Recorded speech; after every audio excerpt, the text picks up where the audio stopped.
You're listening to Chem Stories, a podcast series created by people with lived experience of P&P chemsex.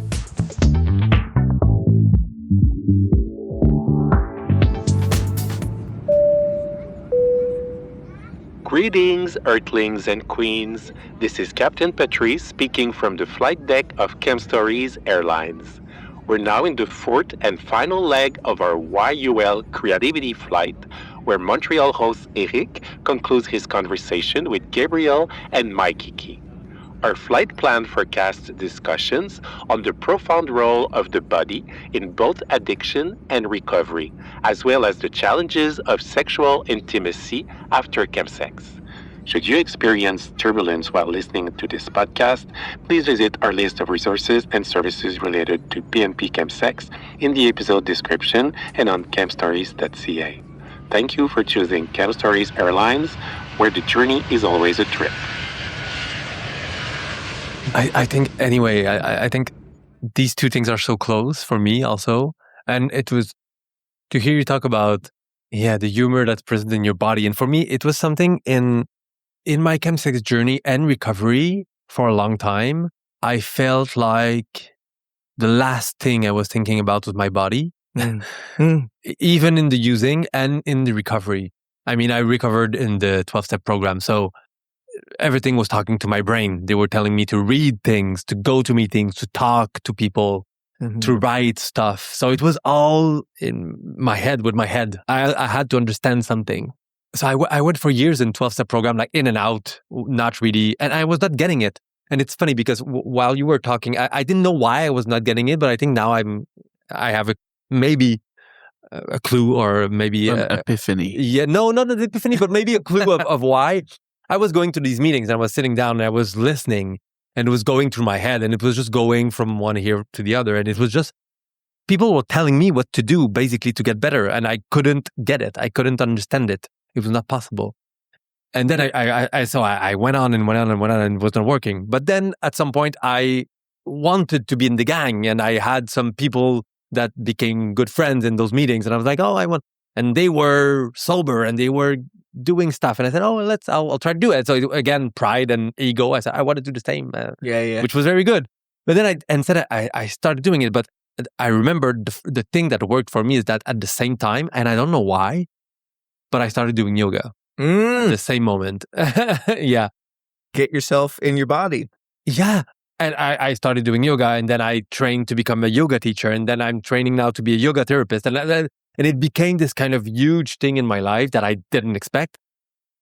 And it was a revelation that was like, oh, actually, what I did when I was using this drug was going in my body. Yeah. Like it was, and for me, it was in my head. I remember thinking also that the thing I was scared about crystal meth was that I was going to become crazy. That was the only thing I was scared about. I was losing my mind and I was not going to be intelligent anymore. Like that was but then I said, oh, well, maybe and then I start, talking to this body and having a relationship with this body with like, okay, what's happening? Hey, buddy, what's happening? What are we doing? Let's work together. Let's try to.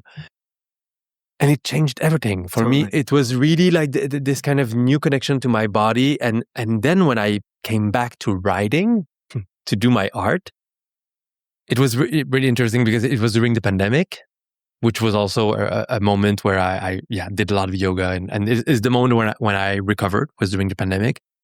So I was writing theater, but there was no theater. Theater was closed. So everything was...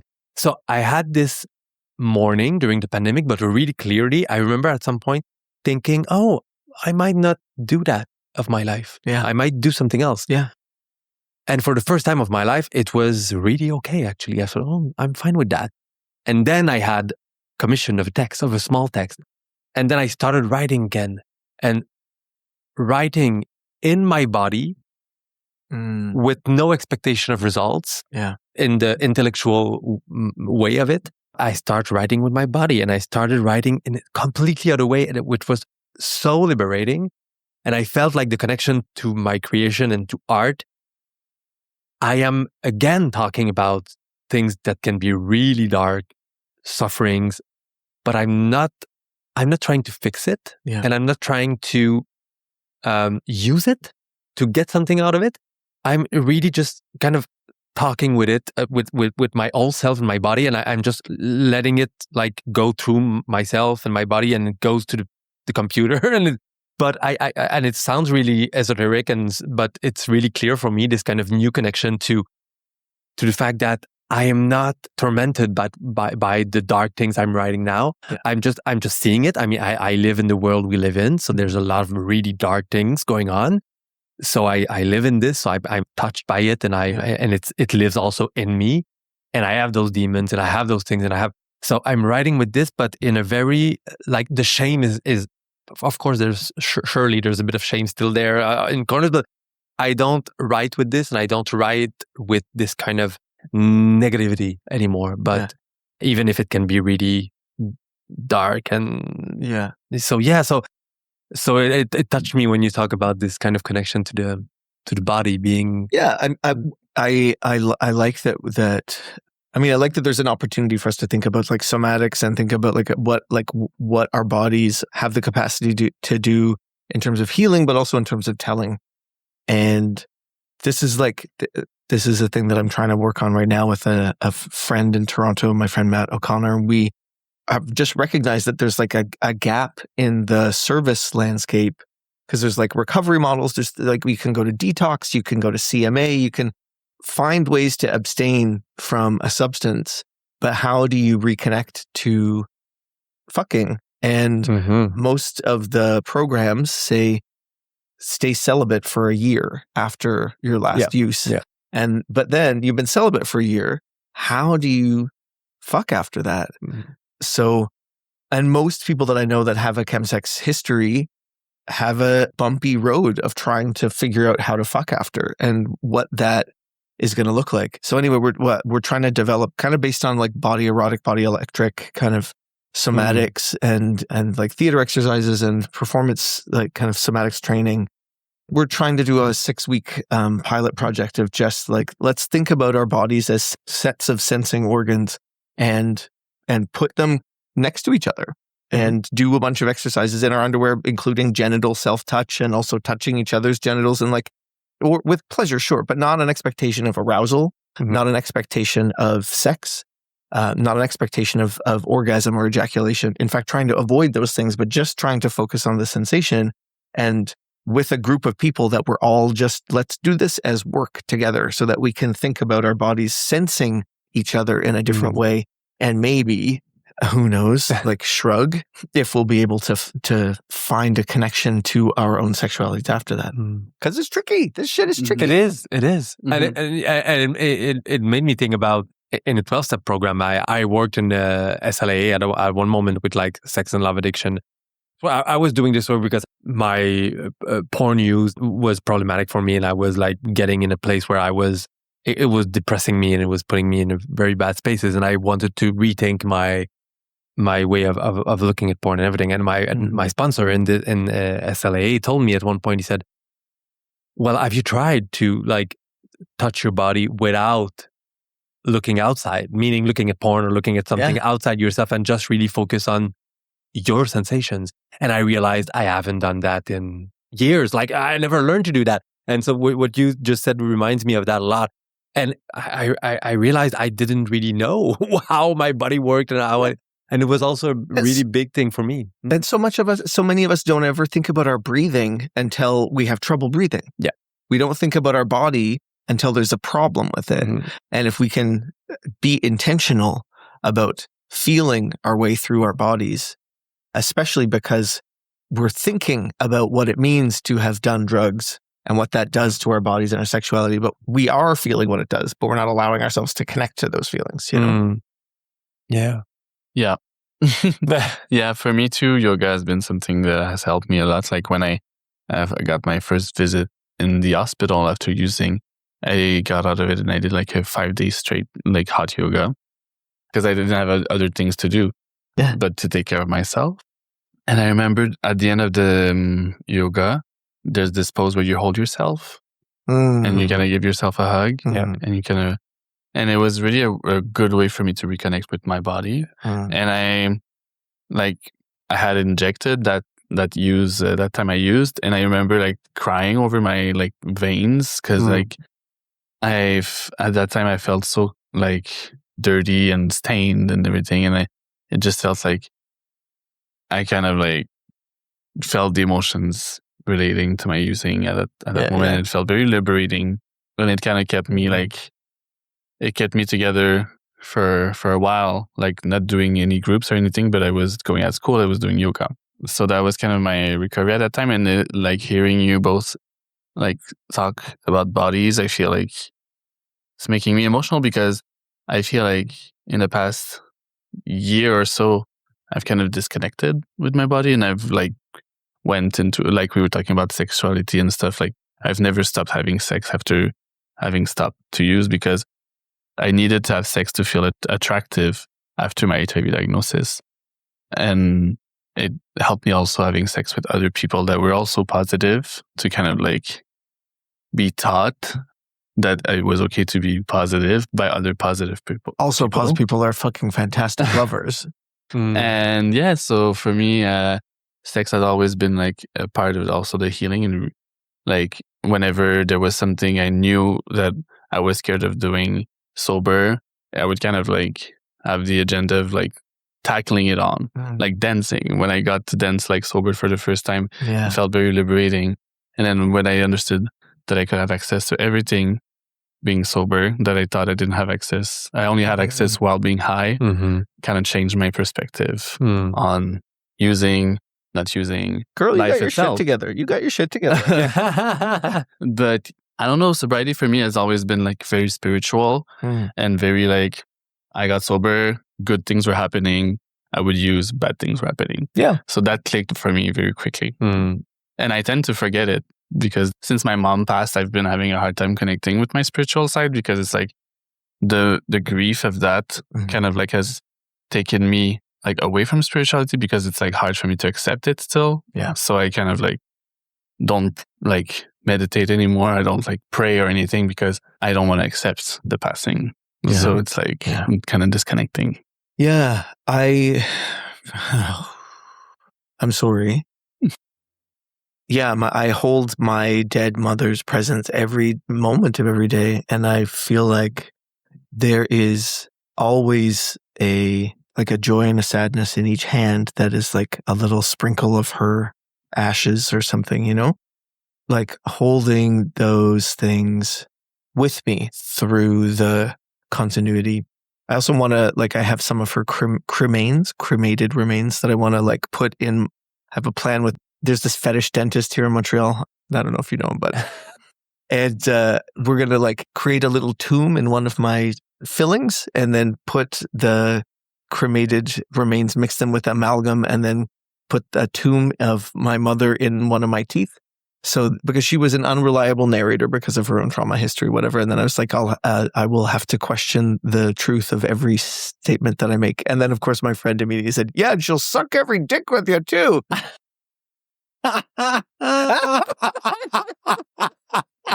Wow. But I mean, my mother was a slut too, you know? So there's it's like at the same time, of like that gravitas of that kind of, you know, like that statement of having a tomb. You should see Gab at the moment, but you cannot. He's like, mouth open. But like, I want to have that, like, I want to think about her death all the time, every day. I have it with me emotionally, psychically. I want to have it with me physically. I want a reminder of that in every day as I move through the world. And I also want to also like take the piss out of the seriousness of it. Because I am both. They go, like you said, one end and the other. Yeah. End and end.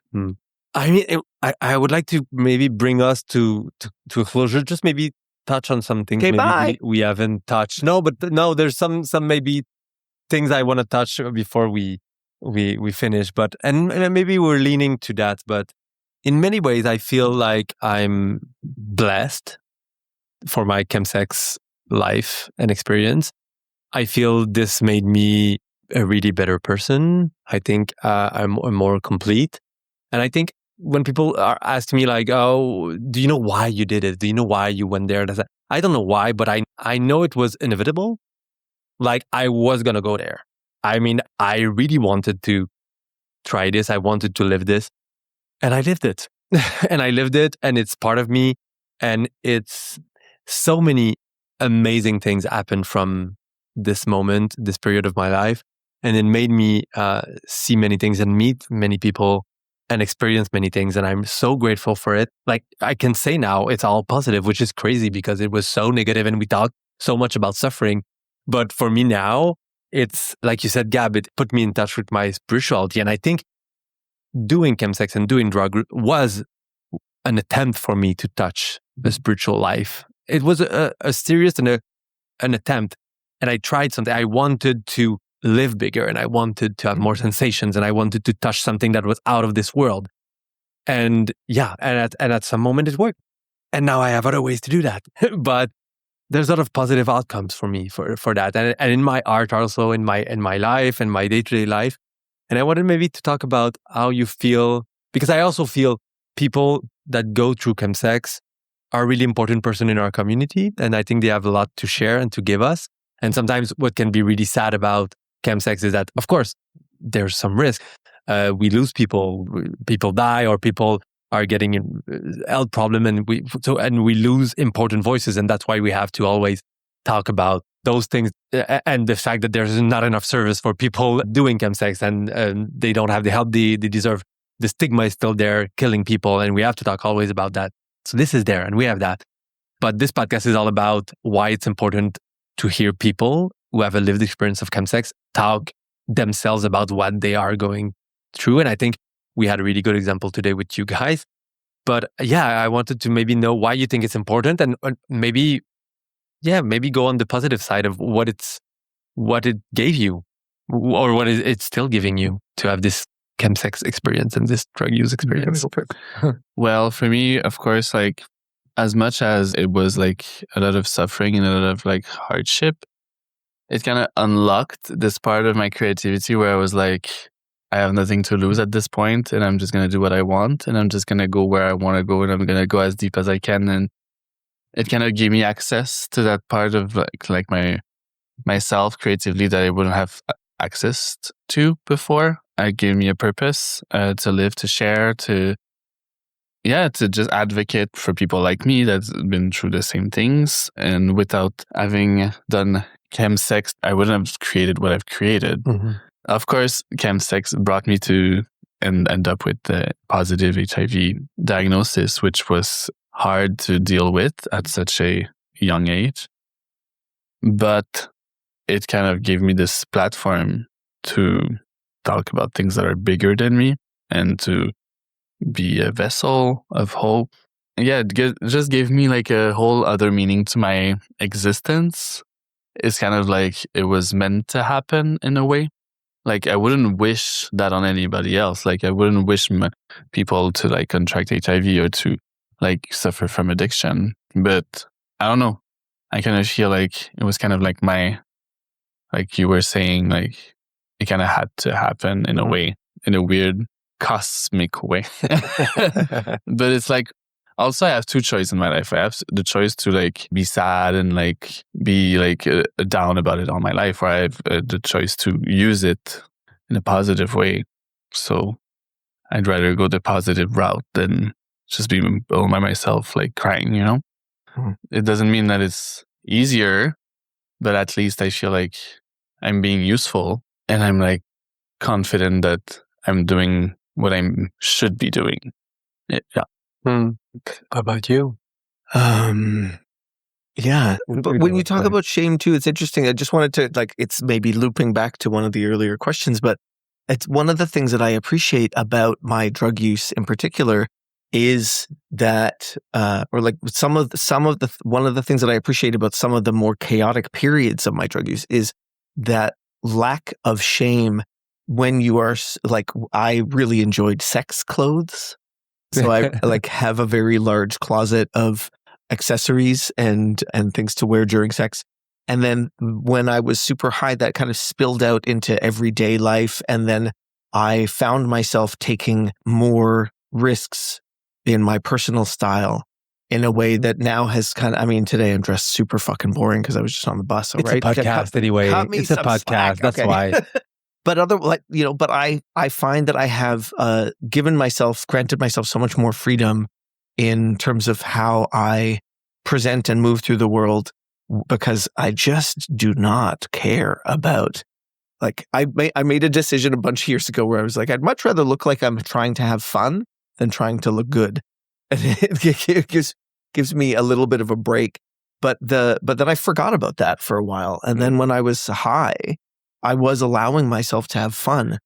And one of the pieces that I kind of allowed myself to carry through into sober times was to just let myself have some fun with my sartorial choices. And I was really thankful that drugs kind of let me out of that kind of like equation where it's based on the value-based assessments of other people deciding what I'm wearing is appropriate or acceptable or whatever. And that was a really lovely kind of gift from chemsex. Yeah, I think I had the same relation to substances. I mean, I started drinking to allow me to have fun with others and to connect with people when I was 14, 15. Mm-hmm.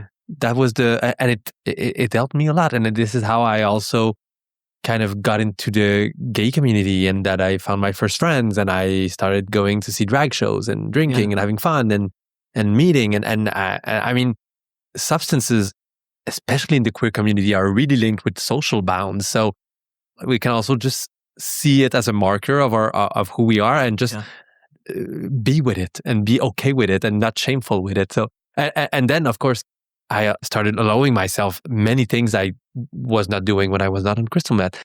But then, because when I stopped using meth, I started smoking a lot of joint, and I made a non-binary coming out, and then I started experiencing many things. I was on Instagram and I was doing crazy things. I don't think I would have ever done that if I didn't have this chemsex experience and if I was not smoking. And then it was a moment. Yeah, same as you. I just started to dress really more feminine and explore this side of me. And it was so freeing. I became so much, I don't know, bigger. Like I felt that my personality was just coming to life. And now I feel like I'm kind of the addition of all these experiences. And I'm so thankful for that. And I wanted to touch also on what you said, Gab, and what you said, Mikiki, also about, I think it's really important, the fact that you're saying that you find it's important to say that people that are using now have the mic and can talk, and not only people who used in the past. And if I connect that to my art, the play that was played at Théâtre Prospero, I wrote it in 2015, so when I was using, and people were often asking me, how is it to have your play produced like 10 years after you wrote it? And I remember at the beginning, it was supposed to be produced like in 2017 or I don't know. And I was really pissed because it was postponed and didn't work and blah, blah, blah. And then and things going, it just ended up being produced 10 years later. And people told me, did you change something? Did you like rewrite the text? And I was like, no, not a word.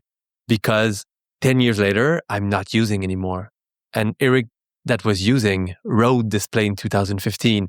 And there's a lot of things that I reread now of this play that I could say, oh, I don't think like that anymore. Of course, 10 years, we change. We change anyway. Drug or no, we change.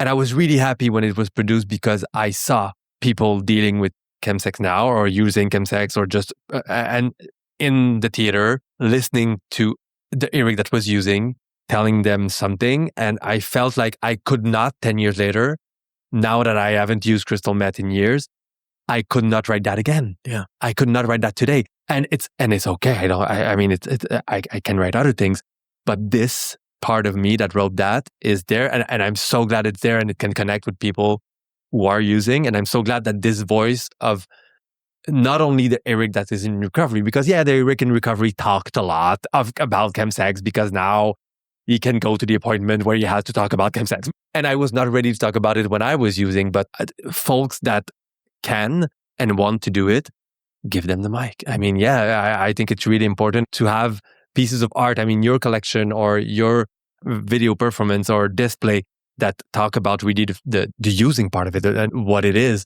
to be living a chemsex life, I want to say. I think it's so important, and it's stories that are still not shared almost at all. It's been 10 years. I wrote that and it was like brand new. People were like, oh my God, this is, what is that? What is chemsex is still something that people, it's still done in the shadows. It's still done in secrecy most of the time. People don't talk a lot about it necessarily. So I think it's still more important than ever to talk about it. Yeah, some lady, when I went to see her play, asked her friend, she was like, "So who's Tina?" So there's still things to be demystified. Yeah, who's Tina? Oh my God, I love. Well, just like similar to how, so as a former sex educator in the school system, we stopped showing the photos of like genitals with infections in the like 70s and 80s. Like we recognized that scaring people out of their sexuality, scaring people out of sex doesn't work. Wait. You stopped doing that in the 70s and 80s? Yeah. Not in Quebec. Oh, okay. Oh, no. I saw those pictures. I saw those pictures in 1996, 97. Okay. Well, No, but I can see how we were late at the party. I can So, see. well, I guess the consensus has been for over 20 years that fear-based messaging around sexual health is like, while it works, it has as many or more negative consequences, and that it doesn't work to prevent people from engaging. It just means that there's shame and stigma attached and fear attached that's unwarranted.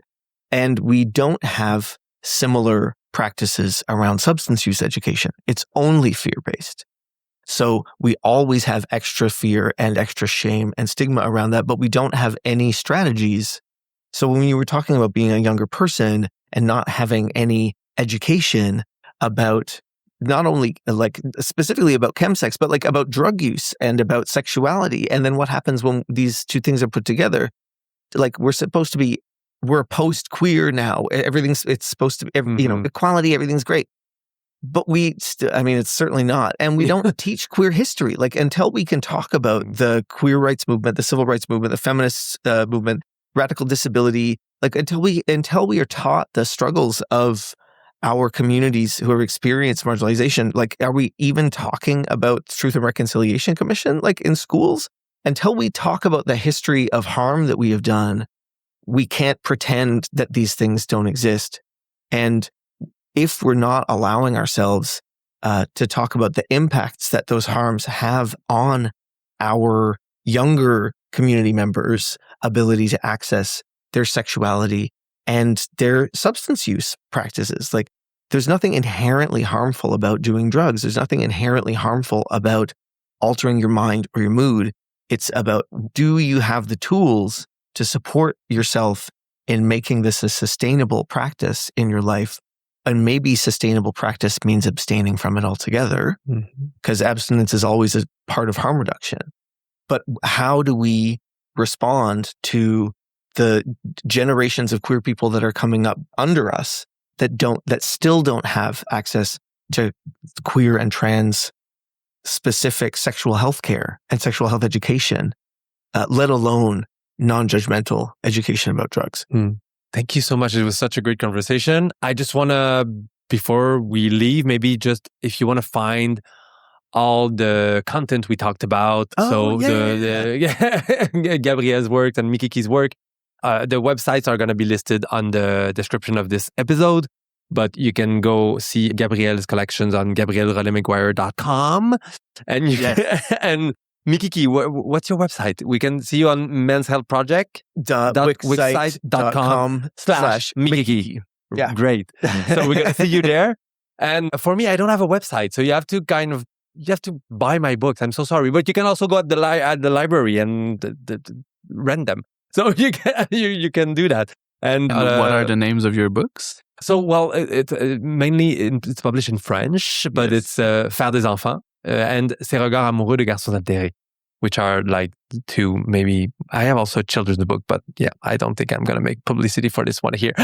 But yeah, and that's it. Thank you so much, Gabriel. Mikiki, it was great to chat with you too. And good luck in your next projects. Yeah. Can't wait to see that. Ditto, kiddos. Me too. All right. Yeah. Attention all passengers, Captain Petrie speaking. Prepare for landing. We're making our final descent on our YUL Creativity flight.